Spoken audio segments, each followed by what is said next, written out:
BJNet.TV. We're on the air and we are running our bumper. And we've got Ben Cooper kind of slipped in here a little bit early. And he's got some things to share with us. And I can't wait. Always good to talk with Ben. Let's do a countdown to Studio 9, starting about now.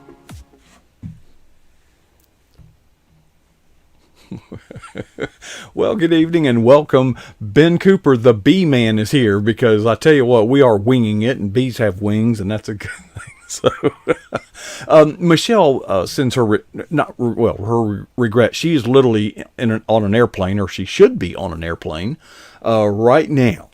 And, but we hope to see Michelle next week. She's always so fun, but it's also fun to have Ben Cooper join us, and he has graciously stepped up and said, you know, hey, whatever you need, let me take care of it. I guess it would be a really, really good idea if I were to set it up so that you can see him. Would you like to see Ben Cooper? Well, here's what I'm going to do. There's Ben Cooper, real big, and while he's introducing himself, I will make him a little bit smaller, hopefully, and kind of get that going. Anyway, Ben, thanks for pinch hitting. I'm going to make you a little bit better, and we're just going to get a little bit better with each passing moment, Ben. And you have that's good, Coach, because all I can see is you and green screen. So. That's right. I'm so sorry, Ben. Let me get you a better pic. That's what you look like at the moment. So. Anyway, Ben, it's been a real. I liked it better when it was just you. Well, the wallpaper's kind of bland, you know, but it looks good. So, I know that Michelle and Bethany's been working on their Platinum Faith work, and she's flying back, and chatted with her while she was waiting for the plane for boarding. And so I think she's anxious to get home. And I was contacted and I said, I shared with Barbara that we should be ready in season and out of season. Today and all this week so far, up until today, I'll tell you, you won't believe what I was doing earlier this afternoon. But Monday and Tuesday, besides teaching my beekeeping class, I spent a big part of each day making splits in an elderly gentleman's bee yard that physically can't do the work anymore. Mm-hmm. So he's sitting down in a chair or on a stool, and I'm lifting everything and bringing everything to him and just saying, you tell me what you want me to do, I'll be happy. So we took 10 hives and basically made splits, and now he has 21 hives. So, and then moved some to a couple yards. And then I taught 2.5 hours Monday night beekeeping class outside and inside, and that's wrapping up next month. A lot of things happening in the bee world. Yesterday was a prime. Monday I also caught a swarm, and today, of all things, I was mowing grass while the snow was flying. So nothing was sticking on the ground at the time, but it was 75, 76 degrees yesterday afternoon, and today it dropped down to the 30s, and Pittsburgh has 2 inches of snow on the ground, and we didn't get anything until this evening to get a little bit of ground covering, but grass was growing. I gotta make hay while the snow's flying or the sun's shining, whichever the case may be. But I don't know if JD's ever had to make snow or make hay when the snow was flying, but we deal with what we deal. Being flexible on PJ Net is no different than being flexible when you're at your workplace or taking care of critters like bees or something else. So I actually had my presentation for the beginning of next month basically ready. So when Barbara asked me, I said, it's not going to take much. And Coach, you put a picture up there of what I would call these two different, the white one, I refer to him as rodent. That's what I call him. The other one is Cheeks. but it's Cheeks and Rhodey, and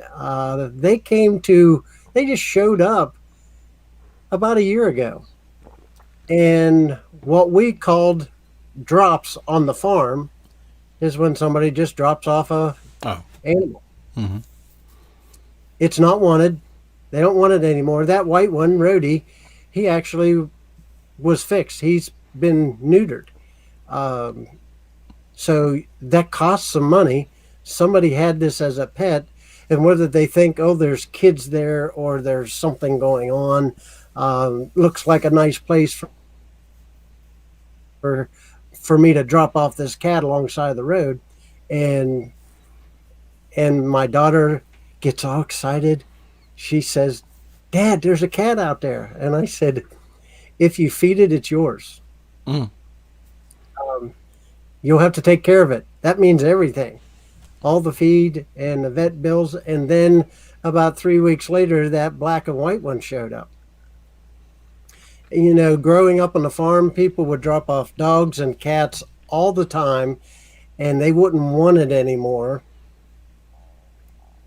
And they would take a ride out in the country, drop it off, cast it off, and just say, you know, here's a place. If I was a dog or cat, I'd like to live there. And it became a nuisance at times around the farm because we had working farm dogs, and then we had these other dogs. And a lot of kids, we want to keep every dog, but you know, you can't. And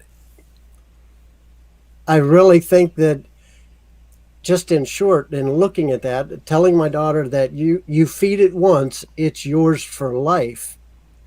And she's very responsible, and she's been taking care of both of them, feeding them, giving them treats. But they are outside cats because we have one cat inside. So Cheeks and Rhodey, we thought he was old and on his last legs. The vet said he was about a year and a half old, and I just think he's lazy. He's a lazy cat. That black and white one won't come to hardly anybody in the family except for my daughter that feeds him. Mm-hmm. And she takes overly good care of both of them. But how often we as a society deal with drops, as we call them, on the farm. People that are cast aside and no longer thought very valuable for whatever reason. Maybe a sickness, maybe they have one less chromosome or one more chromosome, or their age, or before they even have a chance to even breathe, that they will be an inconvenience. So they make decisions based on their comfort level, and they think, well, in this situation, I'm going to do the best I can, and I'm going to take care of it as best I can. And they leave God and leave the whole caring for one another out of it. I have a scripture, 1 John 4:7. Beloved, let us love one another, for love is from God, and whoever loves has been born of God and knows God. You and I, and I'm sure many of our listeners tonight, know that we believe that God created everything, from those cats to the grass in front of it, the tree behind it, and you and I both. Everything from the bees to the trees are all created by God. We are lucky because we are created, the only ones that are created in and after his image. And we pale to follow in his footsteps of caring for not just the creatures, but other people, other humans as well. We live in a disposable society. It isn't just the plastic that fills up the oceans or the rivers and the garbage dumps. There's disposable people. We've labeled people as disposable. We don't need them anymore. You're too old. You're non-valuable to me in my life situation. It'd be easier if I just dumped somebody off in a home, or for an elderly person, or the young person. You've had several guests on here dealing with rescuing young babies before they were aborted, which really touched your heart. You know, the sad part is I'm an animal lover. I love them too, to a common sense, but I don't think that they are far more better than humans. But there are people that will do everything they can to take care of dogs or cats that are being mistreated, Right. but wouldn't spend a dime or a minute taking care of somebody that's their neighbor that needs it. Give you a chance to comment on some. The word irony doesn't do justice to what you just said. Okay, I don't know the word, but I do. So I'm going to simply use irony, even though it's not a strong enough word. There is irony in what you just said. I am fascinated or grieved, appalled that there is enormous concern for life once it is born. That baby, if it can get out of the womb, and if there's anything wrong with it, all the technology and the money and the effort and the passion of medical science and the compassion of our healthcare providers are brought to bear to care for that newborn life. But 5 minutes earlier, it could have been aborted. That doesn't make sense. And it appalls me at the intellectual bankruptcy and moral bankruptcy that would espouse this type of notion. It doesn't make sense. I don't understand, as you mentioned, that there are people who seem to, at least, apparently at least, care more about animals, stray animals.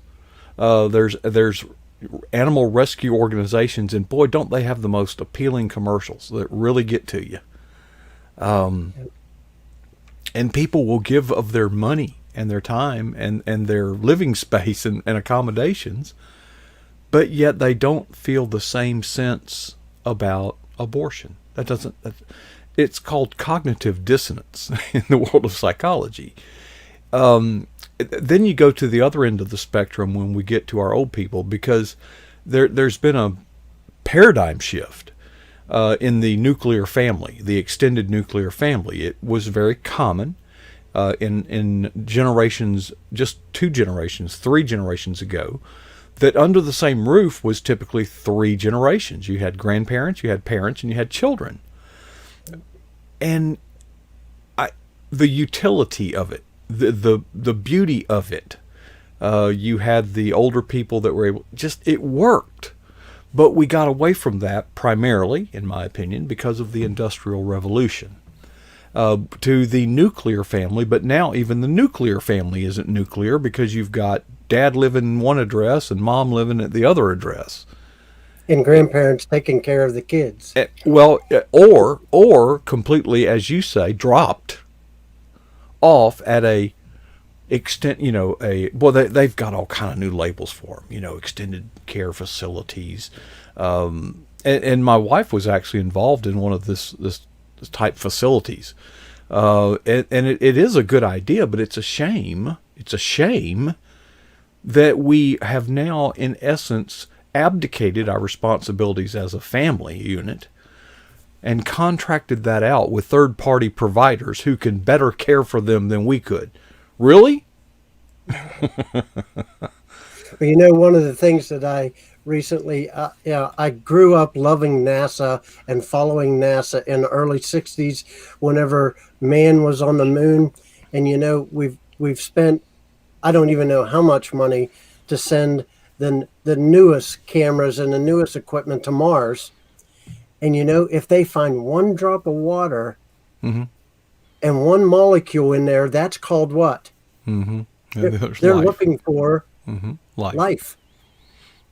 But yet a baby in the womb isn't considered life until so many hours after it is born, because some states even allow a live birth abortion, which is catastrophic. Right. But it's just misplaced value. And I wrote this as part of this whole thing of this idea of drops that I think kind of sums it up. It says, when the world misplaces its value on you, and when you feel unwanted and your path askew, when you just don't know what you're going to do, God offers a forever home. My daughter has offered these two cats that were dropped off a forever home. Mm-hmm. God has a forever home for each one of us, each one that he's created in his own image. And our choice is, even though you feel that you've been discarded, misvalued, or displaced and away from your family, God, being our true Father, the Father of all life, has a home for us. And I think part of the PJNet passion and part of the PJNet commission is to get that word out that God has a place for each and every one of us.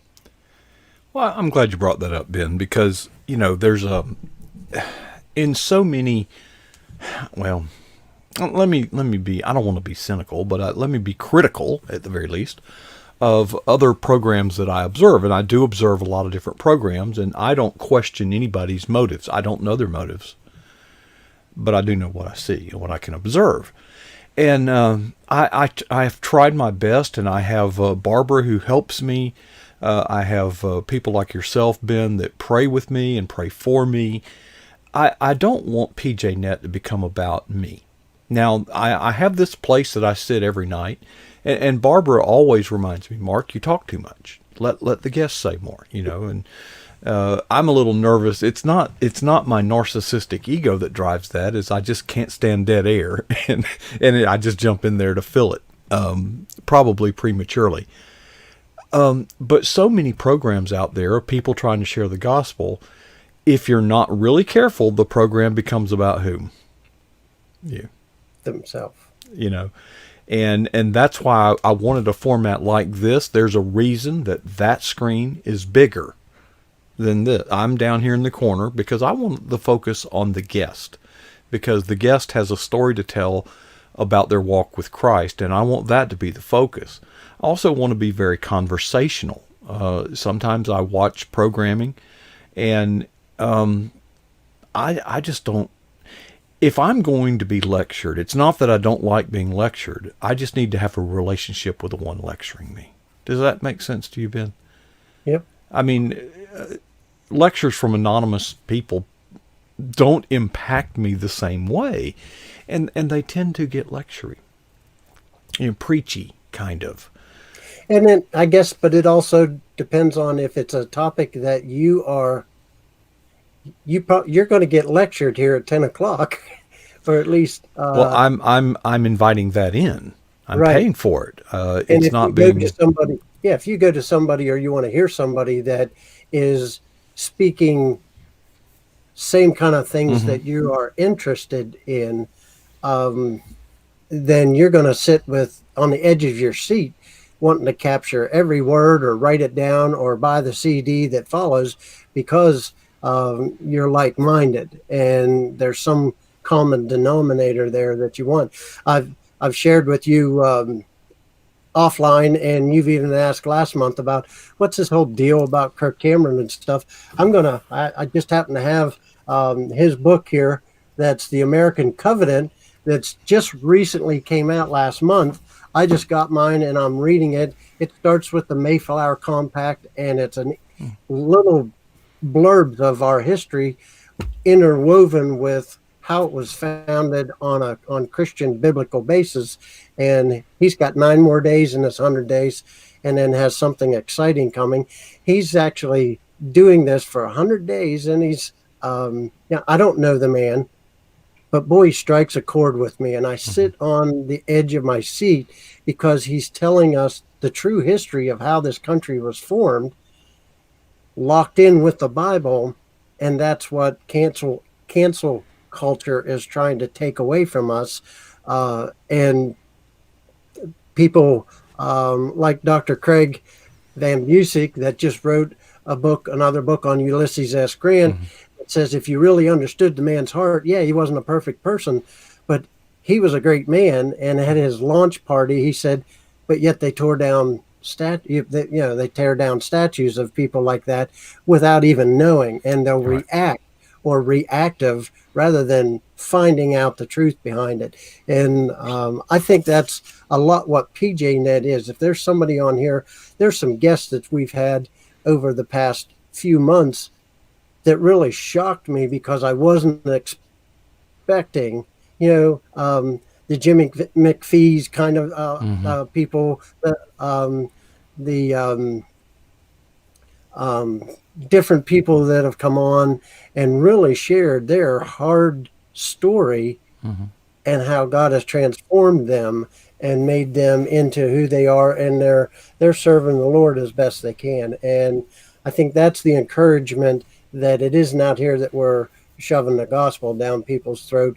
What we're doing is talking about what's important in our lives and how God has changed our lives because of me growing up around animals all my life, and just being still involved with it, with them, and teaching others how to deal with beekeeping issues. When I get off of here, I'm going to be helping somebody that's got 5 or 6 questions for me to Mm-hmm. answer. They're getting bees in 2 weeks.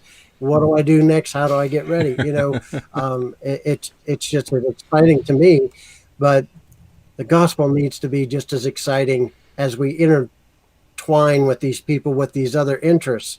I agree with you. It's an atrocity that somebody would walk across the street to rescue a dog, but like the parable of the Good Samaritan, the priest and the Levite Mm-hmm. wouldn't even walk across the street. I better not get involved.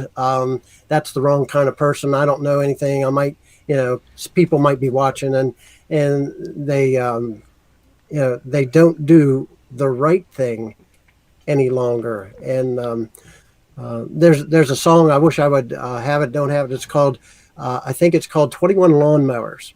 Strange name for a song, but it talks about a street with a cul-de-sac at the end and 21 houses, and each one has their own lawnmowers, their own Mm-hmm. barbecue, Mm-hmm. their own everything, and nobody knows who lives in the property next to them. That's not how we are to associate with our neighbors. To be honest, there's some places where people live that you don't want to know what goes on that other property, and because it might be illegal. But God created us to be interactive with other people. We're not an island, and we're not on to be on our own. We're to share our lives, make other people's lives um, easier, help them out, and boy, I wish we would get back to that. I actually forgot to bring something up the other night when Rachel was our guest, but I'm going to redeem myself and because you have already teed it up. You're going to be getting some visitors soon, Yes. and it just warms my heart to think that this is more than a program. This is more than information. It's more than Bible verses and I love Jesus, and God is good all the time. But actually, people have bonded in a fellowship of koinonia. But tell us about your expected visitors. Well, JD wanted me to come to Blue Ridge Mountain Conference, and for a bunch of different reasons, I'm not going to be able to make it. And Rachel wanted me to be there, and Sherry Lynn wanted me to be there. So Rachel and Sherry Lynn have rerouted their trip or made it an extended trip, and they're going to be coming in on the 26th, and they're going to stay overnight here. Going to show them. I'm going to hopefully put some bee veils on them and take them out to the bee yard, and they're going to leave with some honey. I guarantee you that, at least a taste of it. I hope they don't leave with bee stings, but the PJNet is family. It is family to those that come in the chat room, and I look forward to it and excited to have them come and just see what where I live and visit here. And I know that other people have done that as well. They get together, not just at the conferences. They try to get together as well. So, yeah, I welcome with open arms Sherry Lynn and Rachel coming next month, and excited about that. Well, I yearn so much because I haven't had a true vacation day since 2004. I mean, I've traveled and enjoyed the travel, but I was also working, you know. But I just yearned for peace and quiet somewhere in the mountains where all of us could just get together and just, well, do nothing. Just do nothing.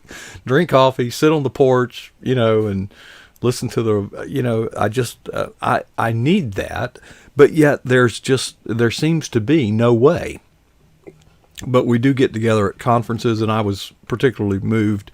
And the last conference I attended, there's this PJNet cake, all this stuff. And it just, we are social creatures. They call it social media, but I don't think it is fulfilling that promise at all. I think it's anything but social. As JD calls it, antisocial media. I call it socialist media. It seems like everybody's got an agenda, and it seems like it's a place where everybody wants to be heard, yet nobody wants to listen. So I wanted to create a safe space in today's vernacular. Before that phrase existed, I called it safe harbor, because there's so much stuff going on out there. If you got on social media, you would think the world is just a terrible place to live. And I wanted to create a place where optimism and love and compassion and a positive environment. And so many people have been on this screen, this stage, and have shared their walk with Christ. And a lot of times it involves talking about bad things that have happened to them in the past. Yeah. But God intervened. And it's that but God that makes the difference. And that is the message that I feel compelled to share, because it takes several forms. You have overcome cancer repeatedly. There has been story after story, and these are real people, real life, and these aren't celebrities. They're just people like us. They're just ordinary people, and I want to foster fellowship. I want to foster interaction, but at the same time, I want to have people share a message in a way that the listener, the viewer, the audience can connect and say, yeah, that's me. Yeah, I'm no different than Coach. Yeah, I just work for a living, and I'm no different than Ben. I just, but some of the superstars out there, it's hard, and I love what Kirk Cameron's doing, and I know it's really impacted you, but I'm not Kirk Cameron, So it's great that these high profile people are using their platform, but at the same time, I felt like there was a need for, well, what about you and me? Do we have nothing to say? Well, of course we do. We're walking with Christ. Surely we have something to say. And it's been a real ride, Ben. And I still think it's the best kept secret on the internet. And it's like, I see the chat room, and we have a loyal group of people. I won't say they're here every night, but it's the same group. In a week's time, you kind of know who it is. And I thought, how many people are missing out on this? I mean, I know it's not for everybody. I'm not foolish, but I thought, there are people that are hurting out there that need to connect. They need a place to plug in. And the church is there for them, but the church is there for them on Sunday morning. Well, what about Monday? What about Tuesday? What about Wednesday? So this has been very fulfilling for me, and I certainly wish, I got a message from one of our family members, PJNet family, and I forget what the comment was. It was a text, but I said, I just wish I had more to offer. I wish that we had more territory. That prayer of Jabez, because I feel like that we're on track on a mission that's important. I believe in that, but that coach in me wants to see the lights, the scoreboard, and but that should never be what it's about. No, we should all be looking to enlarge our coast, enlarge our borders, and reach out. And I know that you got a class to get to, but as I end, there's some people that are part of our PJ Net family that I'll just always remember to pray. What a blessing it was to see Becky Lindsay post pictures of her with her granddaughter after Mm-hmm. her Mm-hmm. second chemotherapy round. So keep Becky in your prayers. I know that JD and Diane have some things coming up that we can pray for them. And yeah, the guest that was supposed to be on before this had emergency surgery just a few weeks ago, and we're just like everybody else. We have issues that come in our life, but I know that there's people here that if we don't accomplish anything more than praying for one another and encouraging one another, that in and of itself is valuable to those of us that are regulars and those of us that may just come every once in a while. So I do want to publicly um, um, wish you a happy another trip around the sun, as you say it. So from earlier this week, but have a good class. Thanks for letting me fill in for Michelle. I hope I told Coach I didn't have leopard skin print to wear in honor of Michelle, but hopefully she'll be back next week with lots of good stories and stuff to share with Well, everybody. Ben, thanks for stepping in, and just always enjoy talking to you, whether it's here on the air or on the phone or on social media. And I appreciate you sharing with us tonight. All right, night, Coach. They have a view from really the very, very tip top of the PJ Net Eagles Nest broadcast facilities from which this program originates, and it is almost 10 o'clock.